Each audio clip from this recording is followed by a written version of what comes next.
Okay, chapter 7. After 3 years of peaceful governance of the land and the people of Zarahemla, King Mosiah decides to send out a troop of men to find out what happened to the Nephites who went back to the land of Nephi earlier because he was worried about them. In Omni, we hear the prophet Amaleki talking about a bunch of people led by a man called Zeniff who went up to the land of Nephi. In verse number 2, King Mosiah sends out 16 of their strong people to the land of Nephi to find out if they could trace these people down. So these 16 people, led by a strong and a mighty man called Ammon, who was a descendant of the chieftain Zarahemla, went up to the land of Nephi. Ammon was a Mulekite, a descendant of Mulek who founded Zarahemla. We see in verse 4 how they struggled and wandered in the wilderness for 40 days or more because they didn't know where they needed to go. In verse number 5, after they wandered for 40 days, they came to a hill where they set up their tents. The land of Nephi was broken into many smaller lands within it. Parts of it were inhabited by the people of Zeniff, and most of it was inhabited by the Lamanites. In verse number 6, Ammon took 3 of his brothers, Amaleki, Helam, and him, and went down into the land of Nephi. And when they did this, they met the king of the people of the land, and they were taken prisoner by his guards and locked up. And when they had been imprisoned for 2 days, they were brought and presented to the king so they could tell him whom they were and why they had come to this land. In verse number 9, he said unto them, Behold, I am Limhi. And this is the king talking, okay? So the king speaks to them when he's presented to them. And he says, Behold, I am Limhi, the son of Noah, who was the son of Zeniff, who came up out of the land of Zarahemla to inherit this land, which was the land of their fathers, who was made a king by the voice of the people. King Limhi tells Ammon and his brothers whom he is, stating that he is the son of Zeniff, who came up from the land of Zarahemla to take back the land of their father's inheritance. And then he asks Ammon and his brothers who they were and how they were so bold to come to the city walls when his guards were around.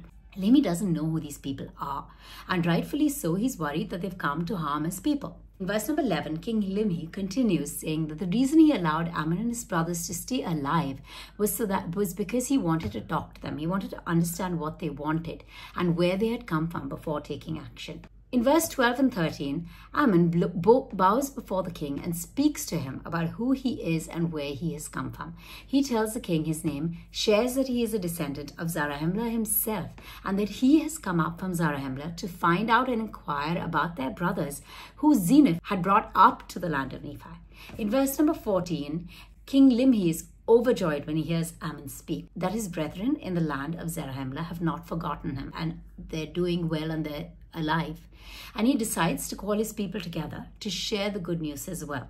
Limhi had feared that the people who were left behind in Zarahemla had been destroyed over the years because they hadn't heard anything from them. In verse number 15, he explains further, saying that he and his people were in bondage or under the rule of the Lamanites, where they were allowed to stay on the land, farm and live, but they had to pay a very high tax for this privilege.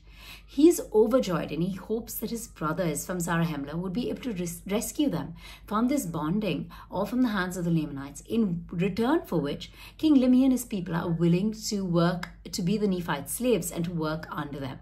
He tells Ammon that it's far better to be slaves to the Nephites than to pay tribute or be under the obligation that they are to the Lamanites. In verse number 16, King Limhi tells his guards that Ammon and his people were free to do what they want, and then he sends them along with the guards back to the hill to the north of Shilom, where the people of Ammon were waiting, so that they could bring them back into the cities to eat and drink and rest.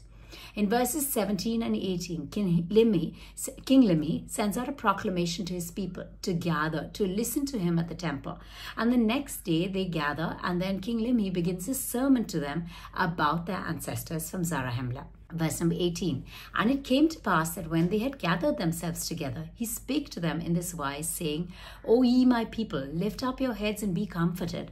For behold, the time is at hand, or is not far distant, where we shall no longer be in subjection to our enemies, notwithstanding many struggles which have been made in vain. Yet I trust there remaineth an effectual struggle to be made. He tells his people to take comfort because the time is coming when they won't be under the Lamanite rule any longer. And even though they have struggled for so long without any respite, the struggle to come will bring them the results that they want and they need.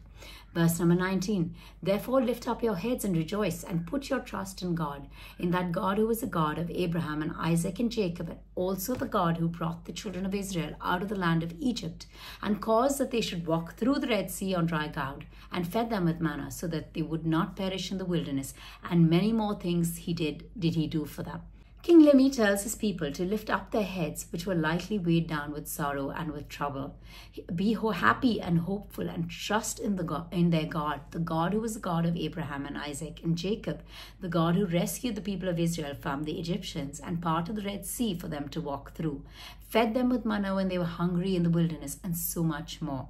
King Limhi is teaching his people that the Lord always delivers his faithful. It might take time, but he makes sure that it happens when it's supposed to, and tells them to fill their hearts with gratitude, with hope, and with joy. In verse number 20, the king tells them that God has brought their ancestors out of Jerusalem. He has saved them and preserved them through the years, and it is because of their own iniquities, wickedness, and sins that the Lord has caused that they struggle under bondage to the Lamanites.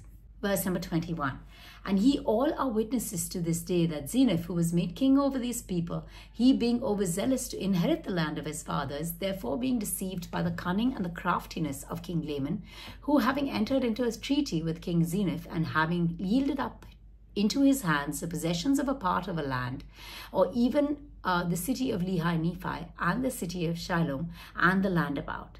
King Limhi explains to his people why Zeniff, who led his people out of Zarahemla and was made their ruler, made a deal with the Lamanites to pay tribute to them, a deal that brought much struggle and difficulties. When Zeniff and his people came up to the land of Nephi, in his desperation to take back the land of his forefathers, he got into a treaty with King Ammon, who fooled and tricked them by giving them some land in order to take control and power over them. In verse number 22, Limhi explains that King Ammon did this for the sole purpose of suppressing and controlling Zeniff's people and their descendants, and they still had to pay tribute through generations of half of their total yield of corn or barley or grain, and even their flocks and their herds. Pretty much half of everything that they had, everything that they made, had to go to the Lamanites for the rest of their lives, and if they did not give it, they would be killed.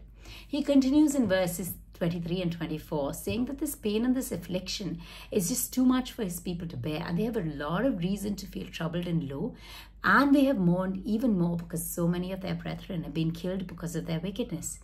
Verse number 25, for if this people had not fallen into transgression, the Lord would not have suffered that this great evil should come upon them. But behold, they would not hearken unto his words, and there arose contentions among them, even so much that they did shed blood amongst themselves. Limhi points out that if Zeniff's people had not fallen into evil ways in the past and gone against the commandments of the Lord, this terrible punishment would not have come upon them. But the people did not listen to the words of the Lord and fought amongst themselves and killed and hurt each other. Verse number 26, and a prophet of the Lord have they slain, yea, a chosen man of God, who told them of their wickedness and abominations, and prophesied of many things which are to come, yea, even the coming of Christ. The prophet Limhi is talking about here is Abinadi, who was burnt to death under the rule of the King Noah. He spoke boldly to the court and the priests of King Noah about their wickedness and all that they were doing wrong, and also prophesied about the ministry of Christ in the future. Verse number 27, and because he said unto them that Christ was the God, the Father of all things, and said that he should take upon him the image of man, and that it should be the image after which man was created in the beginning, or in other words, he said that man was created after the image of God, and that God should come down among the children of men and take upon him flesh and blood and go forth upon the face of the earth. 28, and now because he said this, they did put him to death, and many more things did they do, which brought down the wrath of God upon them. Therefore, who wondereth that they are in bondage, and that they are smitten with sore afflictions? The prophet Abinadi was killed because, 1, he testified of Christ, saying that he was the Father of all things, the God of the Old Testament, who made men in the image of himself, and who would come down to earth as a human being and minister among the people of the earth.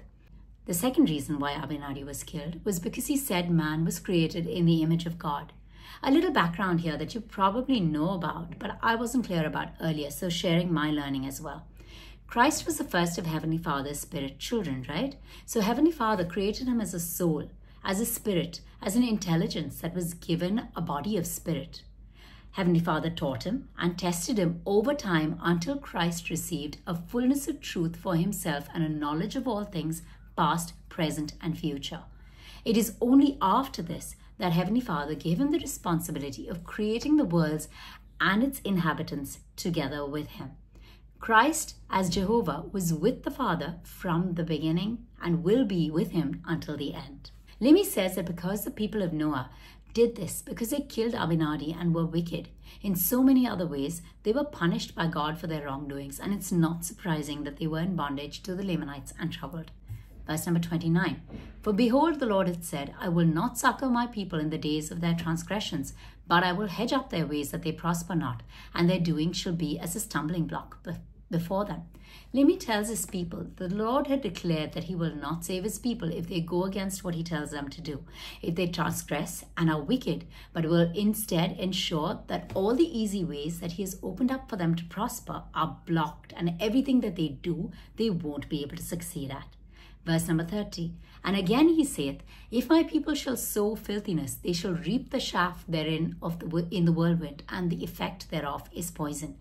He continues that the Lord has said that if his people nurture and grow bad crops, they will get worthless harvests that will be like the dust in the wind that will harm them. The comparison here is to say what we do as people is what we're going to get back in return. In verse number 31, and again he saith, if my people sow filthiness, they shall reap the east wind, which bringeth immediate destruction. Limhi repeats his message again, saying that the Lord said that if his people sowed and grew bad crops, they would experience the east wind that destroyed their crops and their harvest. A little bit of geography here. The west wind that blows through Israel is the cooling winds that come off the Mediterranean coast that refresh and cool people down. The west wind, though, when it blows from the desert, and it brings heat and dust storms and insects that destroy the crops. The Lord is repeating to his people in various ways that they will face destruction and trouble if they do the wrong thing. Verse number 32, and now behold, the promise of the Lord is fulfilled, and ye are smitten and afflicted. Verse number 33, but if ye will turn to the Lord with full purpose of heart, and put your trust in him, and serve him with all diligence of mind, if ye do this, he will, according to his own will and pleasure, deliver you out of bondage. King Limhi ends his chapter reminding his people that the Lord has kept his promises and warnings that he gave his people, and that is why they are struggling and suffering under the Lamanites. But he also declares that if his people turn to the Lord, completely putting their trust in him and faith in him and serve him without going astray again, he will save them and help them out of the troubles that they are in.